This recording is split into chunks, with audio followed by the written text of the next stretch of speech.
প্রাচীনকালে এক ধনী ব্যক্তি ছিল, নাম সুধীর। সে বহু সম্পদ অর্জন করেছিল, কিন্তু জীবনে কাউকে সাহায্য করেনি। না দান না সেবা, শুধু নিজের সুখেই মগ্ন ছিল। একদিন হঠাৎ মৃত্যুবরণ করল সুধীর।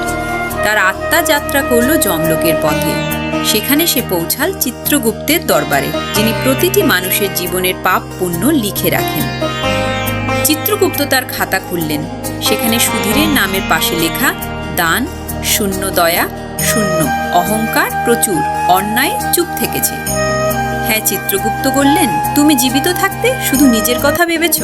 এখন যমলোকের কঠিন যাত্রা তোমার অপেক্ষায়। সুধীর কাঁদতে লাগলো। আমি যদি একটু সাহায্য করতাম, যদি একটু ভালো কাজ করতাম। চিত্রগুপ্ত শান্তভাবে বললেন, জীবনই একমাত্র সময় যখন পুণ্য অর্জন সম্ভব। মৃত্যুর পর অনুশোচনা মূল্যহীন। জীবনের প্রতিটি কর্ম লেখা হচ্ছে এবং মৃত্যুর পরে তারই বিচারে ঠিক হবে আমাদের ভবিষ্যৎ পথ।